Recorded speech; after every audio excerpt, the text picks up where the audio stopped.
मैंने आपको पहले भी कहा, लगातार मैं बोल भी रहा हूँ कि 3 साल का जो शासन हुआ हमारा बेमिसाल हुआ है और उससे इतना फ्रस्ट्रेशन हो गया बीजेपी को इतना फ्रस्ट्रेशन आ गई है कि इनको हाईकमांड को भी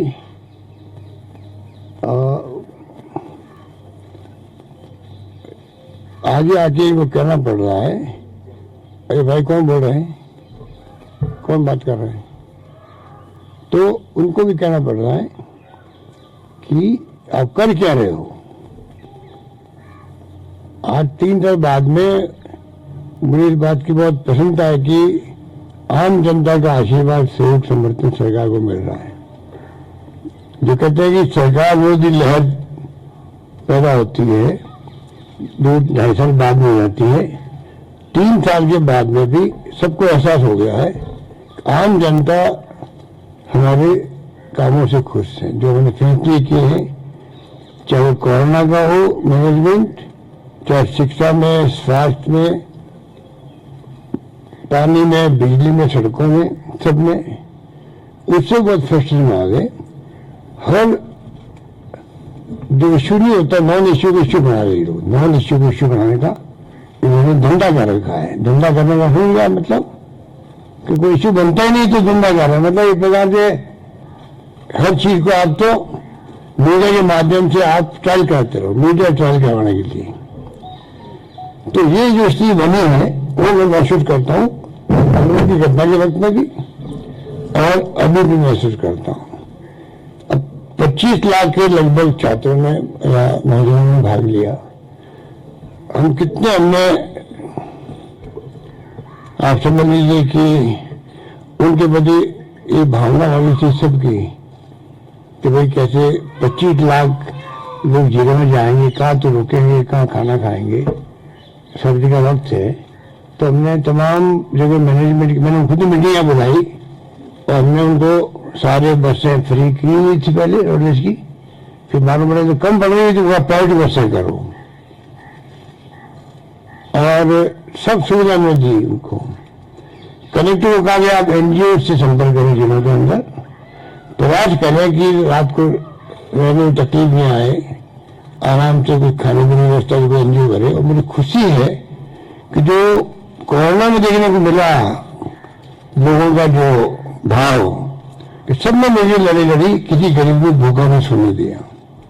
वही मैंने महसूस किया कि इतना कहने मात्र से 2 दिन के नोटिस के अंदर भी सबने उनको खाना भी खिलाया, उनको रुकवाया भी। जो आगरा से और जो पड़ोसी राज्य से लोग आए थे वो इतने गदगद हुए बच्चे एक साथ, हमें कोई कल्पना नहीं की थी ऐसा माहौल भी हमें मिलेगा। इस माहौल में एग्जाम करवाए।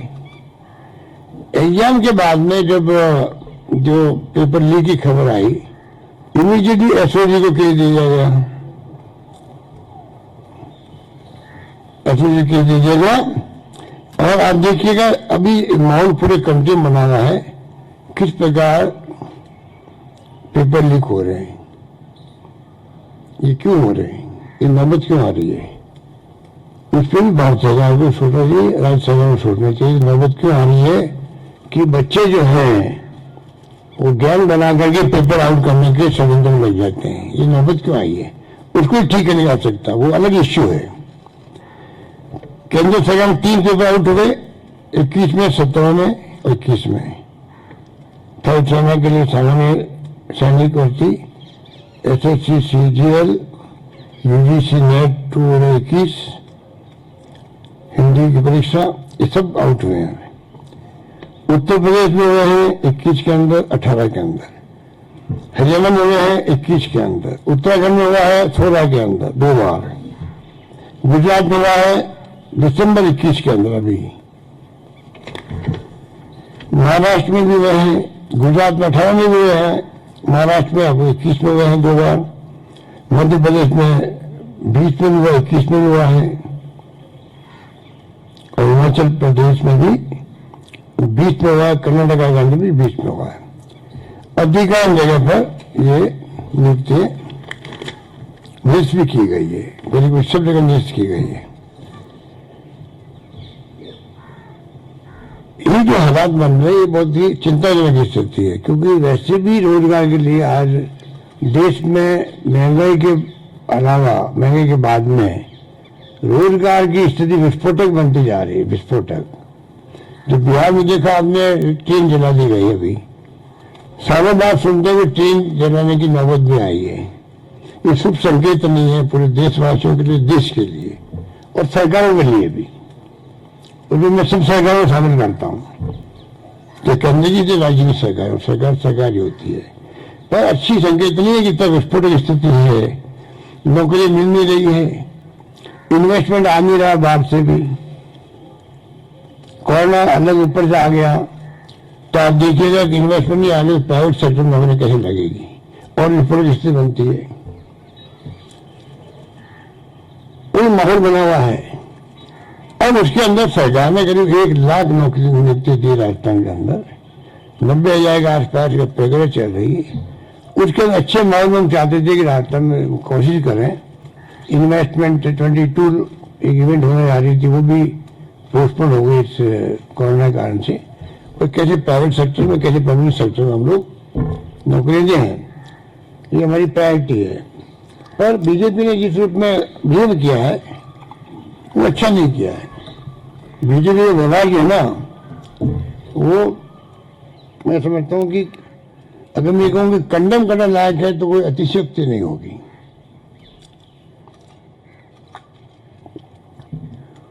क्योंकि इश्यू को बनाओ, अल्टीमेटली उससे पब्लिक इंटरेस्ट सर्व हो, इश्यू को बनाओ, चाहे कोई बनाए, हम बोले या वो बोले, अल्टीमेटली उससे इंटरेस्ट पब्लिक का सर्व होना चाहिए। क्या मैं उनसे पूछना चाहता हूं, रिट के अंदर जो बच्चे बैठे हैं, जिस में इश्यू बनाया जा रहा है, बनाया गया है, पब्लिक के अंदर जो कुछ भी नई नई बातें लाई जा रही है, उनको पूछो भी आप क्या, जो लोग बोल रहे हैं नेता लोग बीजेपी के, पूछो आप लोग क्या जो गैंग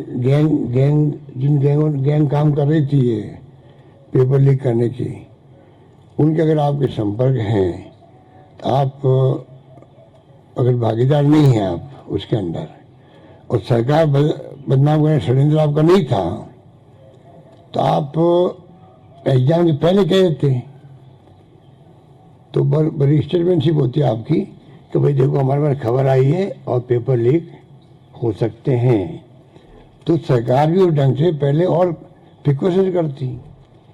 अगर हमें ईमानदारी होती तो आप उसको, अगर आपके पास कहाँ से खबर आई, वो तो कम से कम सामने आनी चाहिए, वो भी जांच का विषय होना चाहिए। मैं तो एसओजी वालों को कहना चाहूँगा, आप पता करो कि अगर ये किसी के पास, क्योंकि ये मालूम आपको, कोई क्राइम की जानकारी किसी को मिल जाए, आम आदमी को भी, और वो जानकारी नहीं दे तो वो भी भागीदार होता है, क्राइम का भागीदार होता है, ये लॉ कहता है। तो क्या मतलब ये जो बोल रहे बढ़ चढ़ करके कि शिक्षा संकुल और कहाँ कहाँ क्या क्या होगा, कैसे होगा, पूरी पिक्चर बता रहे हैं, तो भाई आप किस गैंग से मिले हुए हो? वहाँ गैंगवार चल रहा है, इसके अंदर भी गैंगवार चल रहा है, कई गैंग काम करती है इसके अंदर।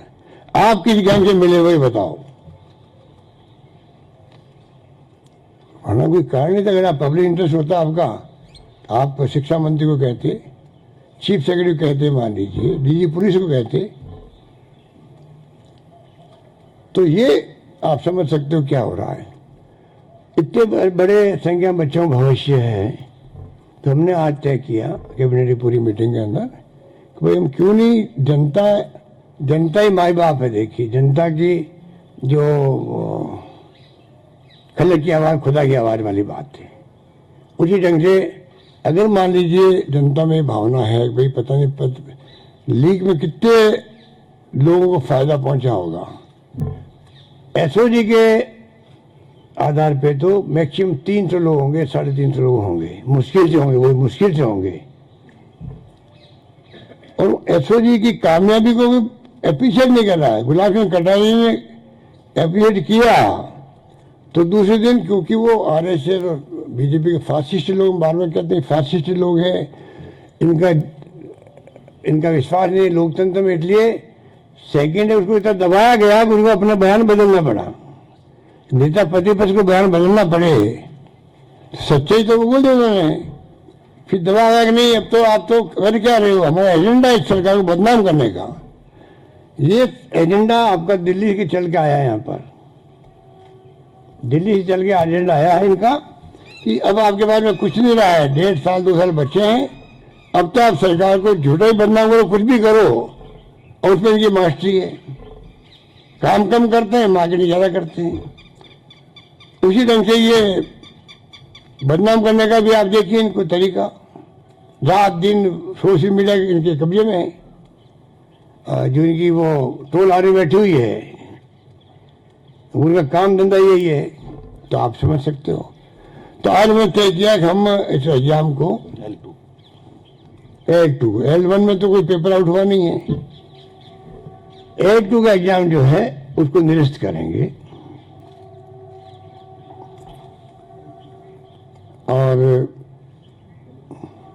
L1 तो एग्जाम उसमें कोई पेपर आउट हो नहीं हुआ है, L2 का एग्जाम जो उसको निरस्त करके नए सिरे से सबको चांस मिल जाएगा, उसके अंदर कहने की गुंजाइश खत्म हो जाएगी। उसको दोबारा पहले करवाएंगे रीट। जो पहले सिस्टम था भारत सरकार का, हमारे वक्त में 2 एग्जाम होते थे, एलिजिबिलिटी टेस्ट ये और उसके बाद में फाइनल जब नौकरी के लिए भर्तियों का टेस्ट होता है, वही सिस्टम वापस ला रहे हैं, जिसके अंदर अभी इनका एक तो हो गया, ये रद्द हो जाएंगे, संख्या बढ़ा रहे हैं। पहले 31,000 थी, लगभग 31 की थी, 32,000 थी, लगभग 32,000 थी। अब 32 के अलावा पहले 20 हमने घोषणा की थी, अब हम 30 की घोषणा करते हैं। तो 32 और 62,000 भर्ती हो जाएगी, 62,000 भर्ती हो जाएगी, 62,000 भर्ती टोटल हो जाएगी, टोटल 62,000 भर्ती टोटल हो जाएगी L1 और L2 में, दोनों मिला के। इसमें L1 के 15,000 ये वो अलग बात है, माइनस हो ये जो सेलेक्ट हो, ये तो हो जाएगा ना 64,000 कुल होगी ना, पहले 32 थी, अब 30 और मिला रहे हैं। उसमें लेवल 1 के जो अभी पास हो जाएंगे वो 15,000 जो भी फिगर है, तो वो मतलब अलग निकल जाएंगे। बाकी का हम आगे एग्जाम लेंगे, 2 तरह लेंगे, एलिजिबल टेस्ट पहले की तरह, और एलिजिबल टेस्ट में भारत सरकार कहती है आप इनको भले परमानेंट कर सकते हो, एक बार एलिजिबल हो गया तो भले वो 2 साल 4 साल 5 साल कभी दे बोलिए, वैलिडिटी आजीवन है उसकी। तो वो तो हम बाद में आपको बताएंगे जब रूट्स वगैरह बन जाएंगे, क्योंकि रूट्स बनाने पड़ेंगे नहीं इसको वापस, परंतु इसको अपन जाएंगे कि वो कराएं और बाद में फाइनल एग्जाम करवाएं विषय वाइज। जो विषय के होंगे लोग, जो कैंडिडेट विषय वाइज करवाएंगे।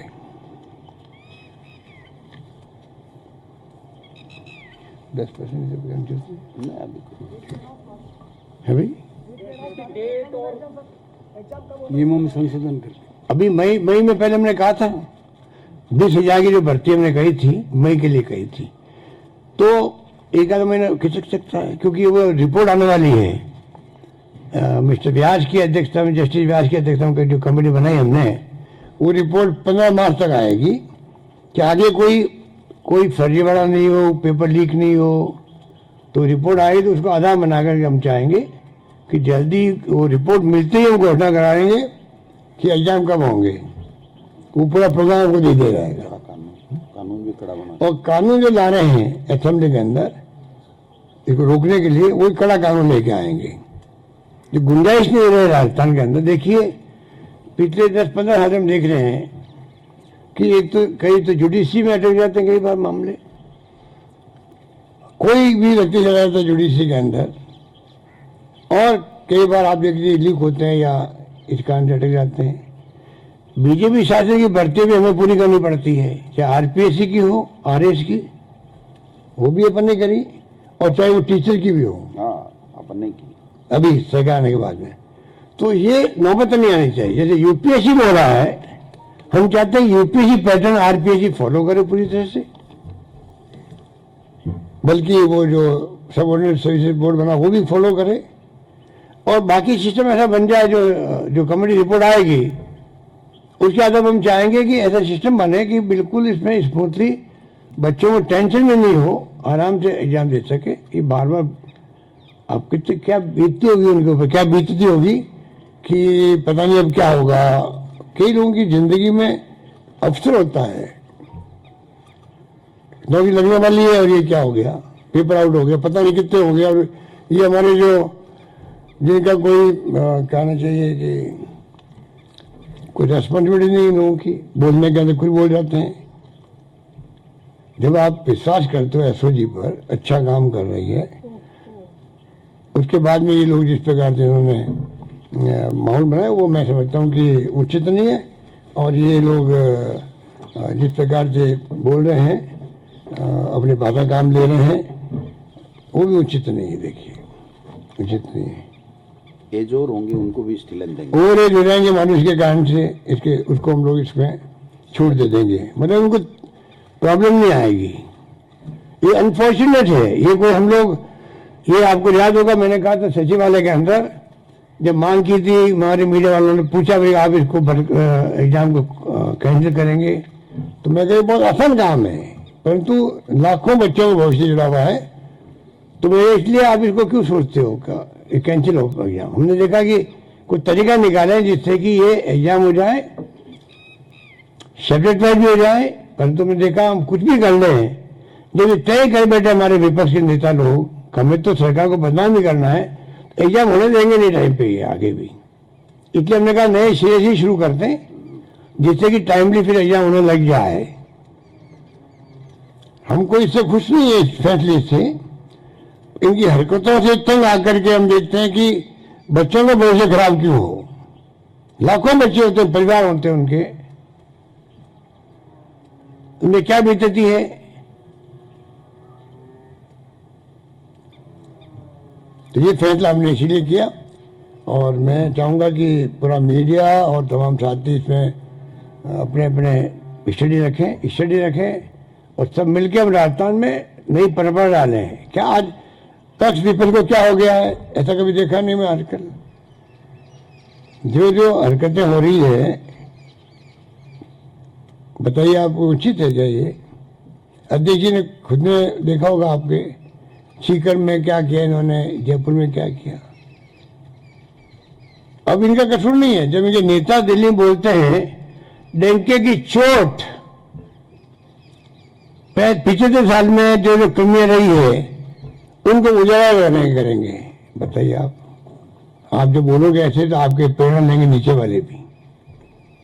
जो प्रधानमंत्री खुद बोलते हैं डंके की चोट, हम लोग कमियां बताओ, कमियां बताओ, साथ में उपलब्धियां बताओ भाई, कुछ तो बताओ। 70 साल में कुछ तो किया होगा, आपको यहां तो पहुंचा दिया लोकतंत्र कायम रख करके। कोई कम बात है क्या? 75 साल तक लोकतंत्र देश मजबूत रहा, चाहे इंदिरा गांधी ने जान दे दी, चाहे राजीव गांधी जान दे दी, चाहे सरदार बहन सिंह जी शहीद हो गए, पर खालिस्तान नहीं बनने दिया। कि भूल जाते हैं लोग, तो इसलिए आप कहो कि बातें कम है। पर आज आप बताइए वो सतीश पूनिया जी, अब वो घटना कल जो कोटा में हुई है, हम कोई सपोर्ट नहीं करते उस घटना को, एफआईआर लॉन्च भी हुई है, परंतु वो नौबत क्यों आई है? आप किसी पॉलिटिकल पार्टी के बारे में ऐसा कमेंट करोगे तो स्वतः स्फूर्ति लोगों को गुस्सा आ जाता है। हमारे नेताओं ने कई बार मान लो गौडसे की बात कर दी, जो सब गौडसे के भगत लोग हैं, ये सब लोग, तो इनके लोगों ने मुकदमा दायर कर दिया हमारे नेताओं के खिलाफ में। आज पीछे में जाना पड़ता है उनको, ये तो इनकी विचारधारा तो गौडसे मिलने वाली है ना। ये तो इसलिए मैं फिर कहना चाहूंगा, राजस्थान में बचपन से हम देखते आ रहे हैं पक्ष विपक्ष में कितनी बड़ी आप कड़े से कड़ा स्टेटमेंट दे दीजिए खिलाफ में, शाम को जब मिलेंगे शादी ब्याह के अंदर, कोई समारोह के अंदर, सोशल गैदरिंग में, लगता ही नहीं है कि मैंने सुबह कौन स्टेटमेंट दिया। ये परंपरा यहाँ रही है। मैं चाहूंगा हमारे तमाम विपक्षी नेताओं से कि राजस्थान में कृपा करो, इस प्रकार की परंपराएं घर से मिटा दो। डेमोक्रेसी है, आप अपनी बात को, विचारधारा है, नीति है, कार्यक्रम है, क्या आपकी प्रोग्राम है, कुछ आधार पर राजनीति करो। लोकतंत्र में ये बातें होनी चाहिए। बहुत बहुत आप सबका शुक्रिया। बोलो कुछ। फॉर्म वापस कराए जाएंगे, फॉर्म वापस कराओगे? ऐसे ही जांच करेगी। हम खुद चाहेंगे ऐसी जांच पूरी करे और पहुंचे, उस क्राइम करने वाले तक पहुंचे, चाहे वो व्यक्ति कौन हो, किसी लेवल का हो, वो चिंता नहीं करे। हमने उनको फ्री हैंड दे रखा है, हम उनसे बात नहीं करते हैं। उनको सुपुर्द कर दी जांच, प्रेस कॉन्फ्रेंस एडीजी ने खुद ने की, हमने तो कहा नहीं उनको करो, ना उन्होंने हमने पूछा भी नहीं। हमें अच्छा भी लगा जिसको जिम्मेदारी दी गई है। जब हम आरोप लगाते हैं सीबीआई पर, इनकम टैक्स पर ईडी पर आरोप लगाते हैं कि भाई ये मॉनिटरिंग करके तंग करवा रहे हैं देश के लोगों को, तो हमारी कॉन्शियस कभी नहीं कहेगी, फिर हम जाकर के एसओजी को कहेंगे तुम ये करो ये मत करो। इतना ही फर्क है। सुभाष गर्ग के बारे में लगातार जो है वो आरोप लगाए जा रहे हैं, किरोड़ी मीणा लगातार आरोप लगा रहे हैं कि ये कातिल है। ये तो इनको क्या नैतिक अधिकार है लगाने का आरोप? किसी के, इनको तो न्यूज में बने रहना है खाली पर। किरोड़ी मीणा जी को देखिए, उनको ये जयपुर वाले जो नेता वो इनको अलग थलग किए हुए हैं। किरोड़ी मीणा जी को दिल्ली को खुश करना है, हाईकमांड को। इतने चाहते हुए नहीं चाहते हुए भी वो जानबूझ के बोलते ही रहते हैं। उनकी फितरत है बोलने की, इसलिए बोल रहे हैं। दम कोई नहीं है ये बातों पे, ये मेरा मानना है। लेकिन सर उनके पास जिस तरह की हर रोज जानकारी वो प्रेस कॉन्फ्रेंस करके देते हैं, क्या उनकी भी? मैंने कहा ना आपको, वहां पर क्यों पूछवा रहा हूँ मुझसे? मैंने जवाब शुरू में ही कर दिया आपको कि भाई ये तो जांच का विषय होना चाहिए कि तुम कौन सी गैंग से मिले हुए हो।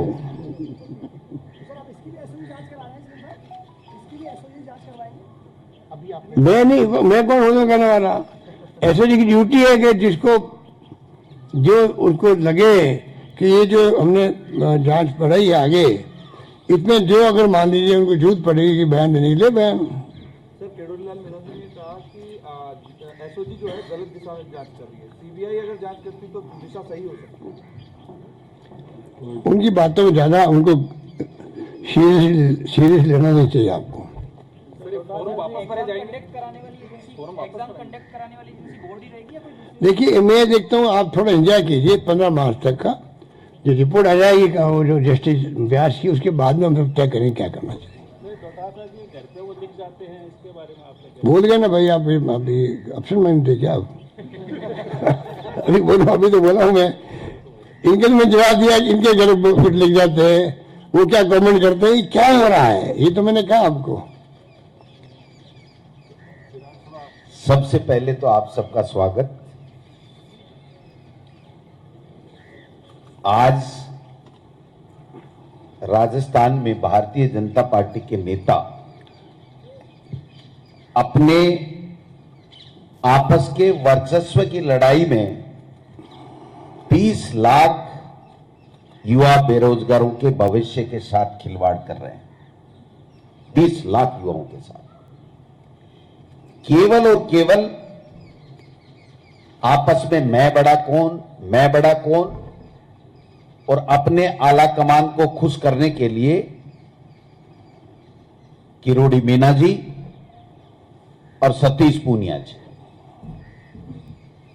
दोनों राजस्थान के युवाओं के हितों के साथ में कुठाराघात कर रहे हैं।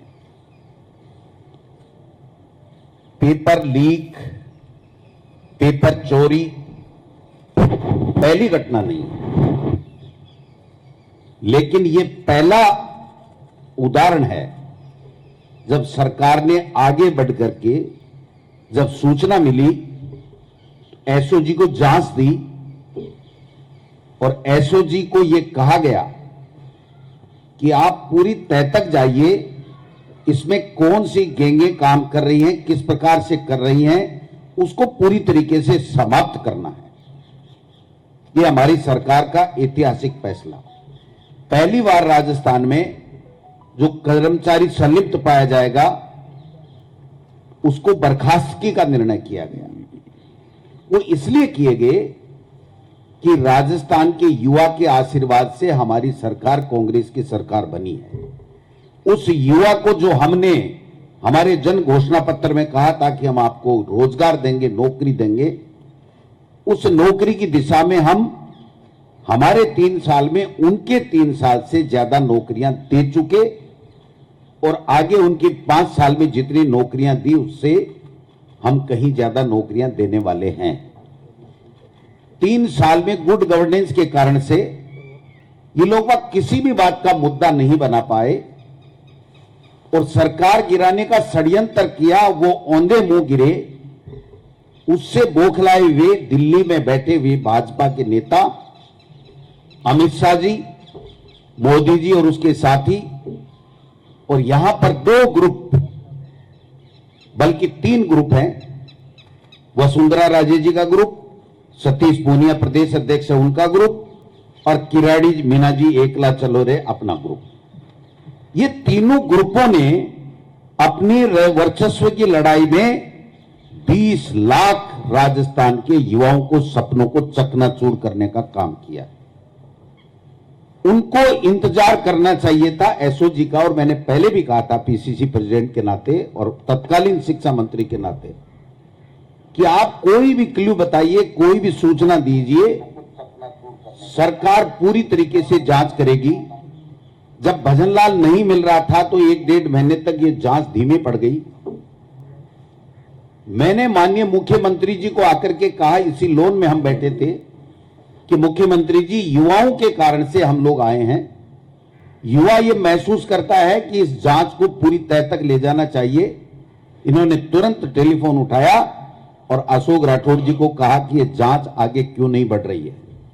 उन्होंने कहा भजनलाल बिश्नोई हमें मिल नहीं रहा है, हम लगा रखे हैं आदमी, जो ही मिल जाएगा हम इसकी तह तक चले जाएंगे। इनको इंतजार करना चाहिए था, और अगर एसओजी ये कहती कि बड़े लेवल के ऊपर हुआ है तो स्वतः ही सरकार निरस्त कर देती। अगर एसओजी 100 जगह, 200 जगह, 300 जगह की कोई बात करती तो उसके बाद में उस तरीके से सरकार फैसला करती। लेकिन इनको 3 साल में एंटी कमेंसी पैदा नहीं कर पाए। 25 में से 25 सांसद 1 रुपया दिल्ली कोड़ी ला नहीं पाए राजस्थान के विकास के लिए। इसलिए टारगेट करके सरकार बदनाम कैसे हो, मुख्यमंत्री बदनाम कैसे हो, गोविंद डोटासरा बदनाम कैसे हो और दूसरे लोग बदनाम कैसे हो, यह षड्यंत्र किया गया।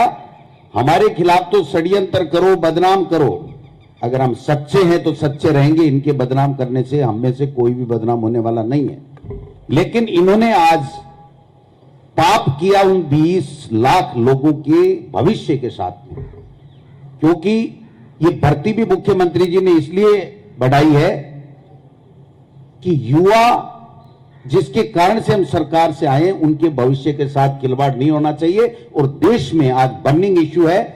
मोदी जी ने युवाओं को रोजगार देने का जो वादा किया था वो तो विफल हो गए, लेकिन हमने जो वादा किया है उसमें हम खरे उतरे, जिससे युवाओं का सरकार के प्रति विश्वास जमा रहे। इसलिए आज ये जो फैसला किया गया है 62,000 की भर्ती होगी आगे चल करके। नियमों में संशोधन भी इसलिए सोच समझ करके पार्टी की तरफ से भी हमने सुझाव दिया कि कांग्रेस का कार्यकर्ता और नेता माननीय मुख्यमंत्री जी ये चाहते हैं कि इसमें और पारदर्शिता लाई जाए और कड़ा कानून बनाया जाए। उन्होंने कहा राजस्थान की विधानसभा में कानून बनाएंगे, विपक्ष के भी सुझाव लेंगे। एक रिटायर्ड जस्टिस की अध्यक्षता में इन्होंने कमेटी भी बनाई है, उसके भी सुझाव लेंगे। और हम 2 एग्जाम इसलिए करवा रहे हैं कि 101% पारदर्शिता रहे किसी तरीके, क्योंकि एक एग्जाम जब सिलेक्शन की हो जाती है तो फिर आदमी येन केन प्रकरण प्रयास करता है और उसमें कहीं न कहीं कोई चूक हो जाती है। ये पहली सरकार है जब एसओजी ने यह बताया कि पेपर रखने में चूक हुई है। तत्काल बोर्ड के आधी रात को अध्यक्ष को बर्खास्त किया गया। इस्तीफा भी ले सकते थे, लेकिन नहीं, इसलिए कि हमारी नीयत में ईमानदारी, हमारे कण कण में ईमानदारी, और हम युवाओं के साथ अन्याय नहीं कर सकते। उन्होंने अगर कोई प्रोसीजरल गलती की है, जिसको एक तरीके से जो जिम्मेदारी दी है वो सही तरीके से नहीं निभा पाए, तो उसको बर्खास्त किया, बोर्ड के सचिव को निलंबित किया। बातें बड़ी बड़ी करते हैं ये लोग बात।